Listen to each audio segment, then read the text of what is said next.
Bouge là, dégage. Cyclope, va, bouge. Ça veut pas se faire ça.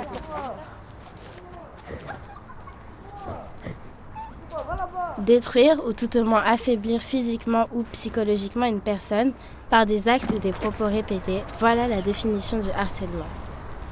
Et les collégiens en font souvent les frais à leurs dépens.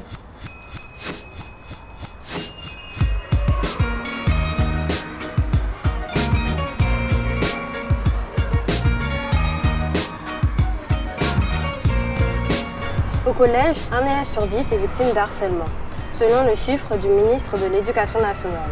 Le harcèlement est souvent moral ou physique, pointant la faiblesse d'un élève. Nos reporters Lies, Inès, Fatima et Elrika sont allés interviewer des experts, des victimes et des témoins au sein du collège Hector Berlioz.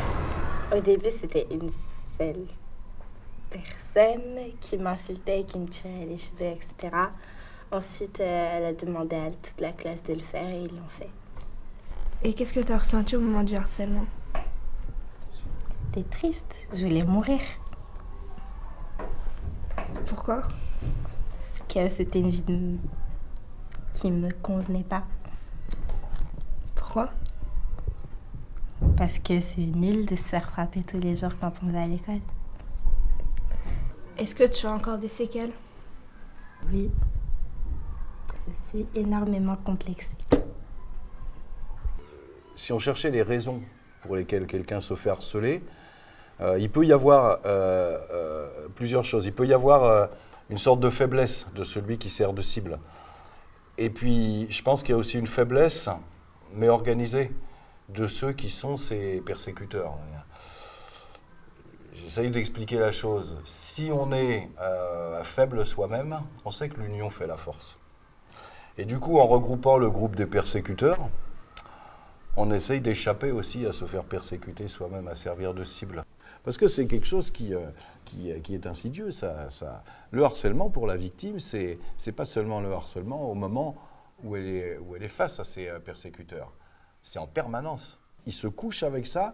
La première chose à laquelle il pense en se réveillant, c'est ça. Et ça lui pourrit sa vie. Et qu'est-ce que tu leur dirais aux gens harcelés et aux harceleurs? Harceleurs que c'est des grosses merdes et aux harcelés qu'il faut tenir bon.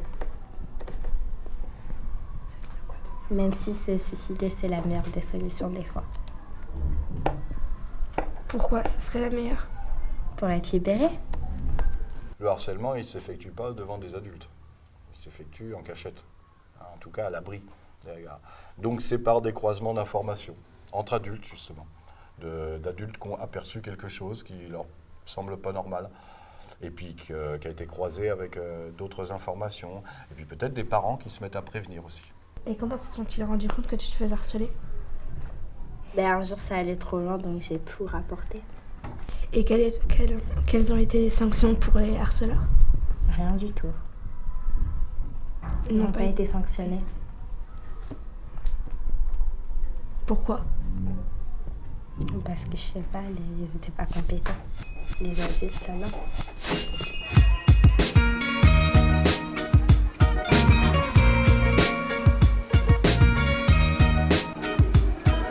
Et pourtant, il y a bien des sanctions prévues par la loi pour les harceleurs, comme nous l'explique Madame Renucci, CPE du collège Hector Berlioz.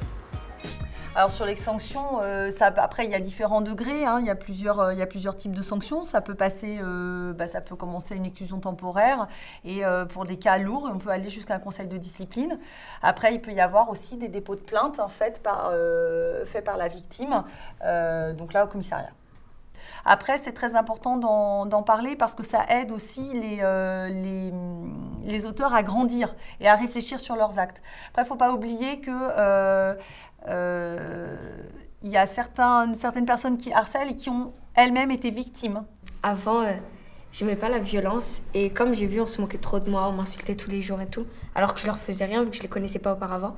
Et moi, je commençais à être agressif, à frapper les gens pour rien, alors que je le faisais pas. Et c'est parti de là. Donc ça me fait ni chaud ni froid vu que moi, on s'est tellement moqué de moi que maintenant je me moque des gens. Et tu exprimes ça comme une vengeance? Enfin, je leur ai pardonné, mais j'ai jamais oublié ce qu'ils m'ont fait. Et on m'a gâché une année, on me cachera pas mes autres années. Donc voilà, si je vexe une personne, c'est pas de ma faute. Hein. Mais je vais pas la harceler à un point où tous les jours, je vais tous les jours. Peut-être une fois par semaine. Tes paroles ou tes gestes peuvent blesser quelqu'un au point à la déstabiliser? Non, pas mes gestes. Peut-être mes mots, mais pas mes gestes. Parce que moi, je fais rien. J'insulte pas comme elles m'ont insulté. Ça veut dire que je peux insulter, mais pour rigoler. Et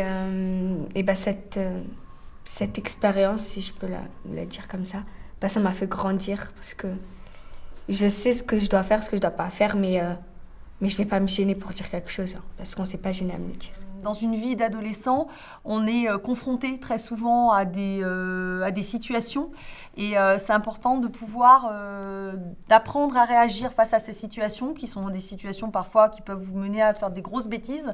Et donc il faut que les témoins puissent aussi, même s'ils n'ont pas forcément participé de manière active, qu'on revienne avec eux sur la situation pour leur apprendre à réagir face à des situations comme celle-ci. Et à savoir dire non, et à savoir dire stop, et à savoir venir trouver un adulte dans l'établissement. Savoir dire non, stop, mais aussi savoir en parler à ses parents.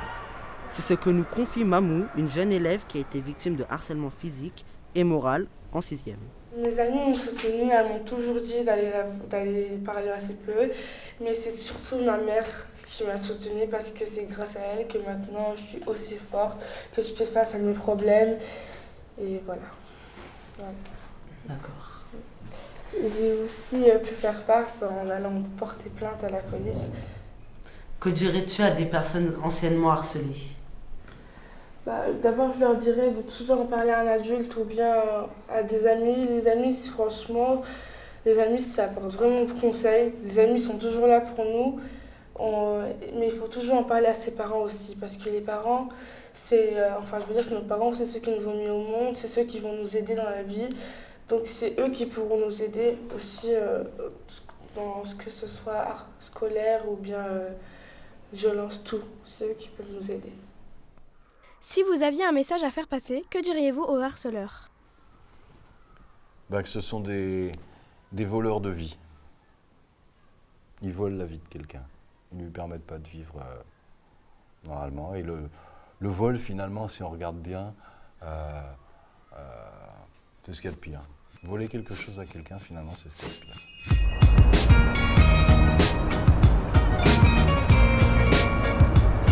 Dans la piscine Bertrand Daubin a lieu tous les lundis et mercredis un cours un peu particulier. Pour y entrer, surtout, il faut laisser au vestiaire ses vêtements et ses préjugés.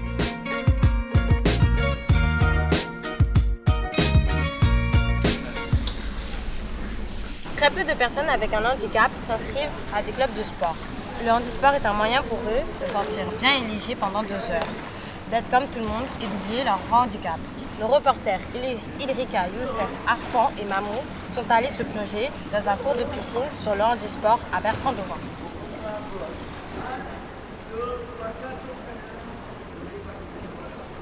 Il est 13h ce lundi, le cours commence pour Max.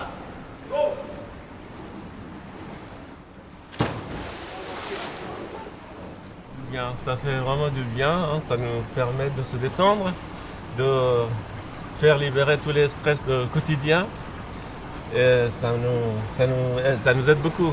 C'est un sport qui me convient en particulier parce que c'est à la fois le massage, le toucher avec l'eau, c'est très relaxant.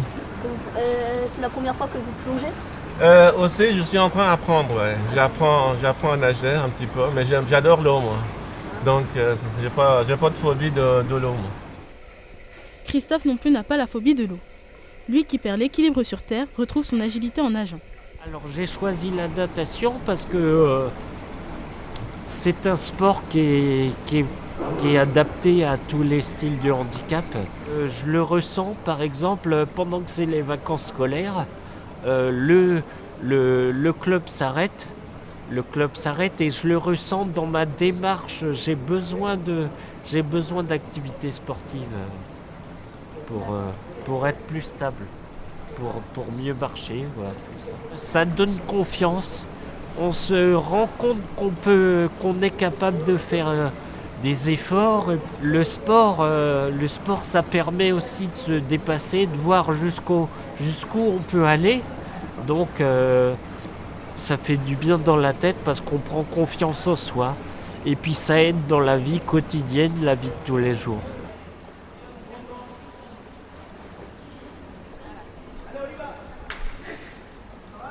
Loin des exploits sportifs de Christophe, Isabelle reprend doucement une activité sportive. Parce que c'est pas parce qu'on est handicapé qu'il ne faut pas justement travailler son corps, faire des exercices. Parce qu'il faut que le corps reste quand même toujours en mouvement pour qu'on soit en bonne santé. Donc comme moi j'avais pris un peu de poids, je me suis dit je vais venir nager pour un peu perdre du poids. On se sent au même niveau que tout le monde en fait quand on est dans l'eau, puisque on a tous que quelqu'un marche, ou vous avez vu il y a des non-voyants, quelqu'un qui ne voit pas, quelqu'un qui marche ou quelqu'un qui ne marche pas. Dans l'eau on est tous à égalité. Quel type de nage vous pratiquez, en quelque chose de particulier ou bien vous êtes débutante? Moi je suis débutante, à chaque fois je suis débutante, je commence, j'apprends un peu puis après j'oublie.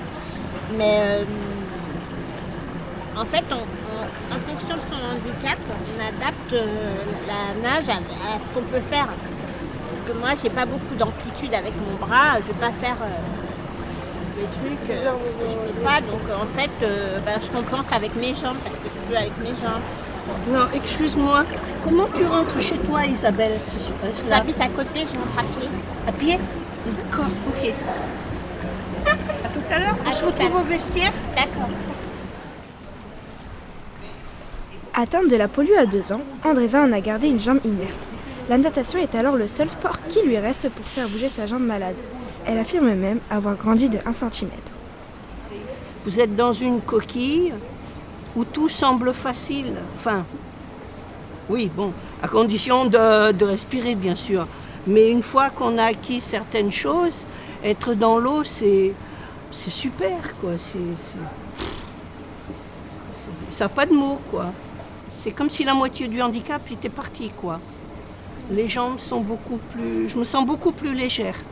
Mais entre la sortie de l'eau et le vestiaire, c'est comme un poisson qui sortirait de l'eau et qui serait obligé de marcher sur terre, quoi. Après, je crois que je serais capable de faire le tour du quartier à pied.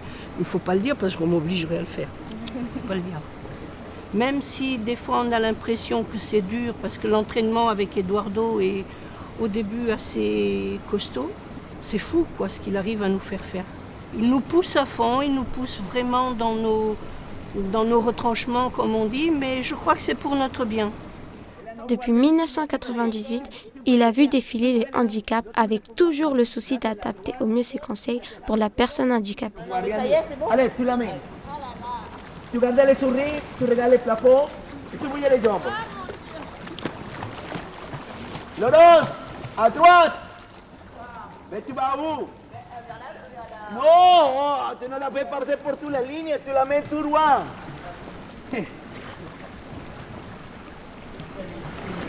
Tout droit.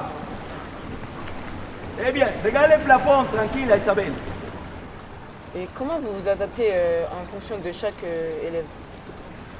Ah, ça, c'est le côté plus difficile, c'est l'observation. Observer, écouter et adapter n'est pas seulement con un programme des objectifs, comme tu donnes un cours de maths ou physique ou géographie ou histoire. Il y a des choses qu'il faut adapter à niveau individuel et à niveau de groupe. Une personne handicapée, pour moi, c'est une personne comme une autre. Et en même temps, on apprend.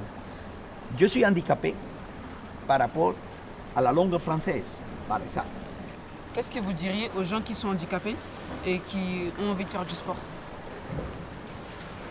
Une personne qui voulait handicapée qui voulait faire du sport, il faut aller à l'association, se renseigner à la mairie ou à Internet y aller. Il y a beaucoup d'activités. Il faut avoir le courage d'y aller. Parce que l'activité physique, spécialement dans les grandes villes, c'est très important. Pour tout le monde. Hein. Si on ne fait pas de sport, même à l'école, si on n'est pas beaucoup, on apprend beaucoup plus à l'extérieur. Il faut apprendre à s'adapter, apprendre des choses tous les jours, jusqu'à la mort. On laisse d'apprendre des choses jusqu'à la mort. Bien, bravo Isabelle. Bravo. Bravo. Très bien, Isabelle. Très bien. Bravo. Allez. Merci. Prenez votre temps surtout. Respirez. Tous les deux, là, faites un. Souffle.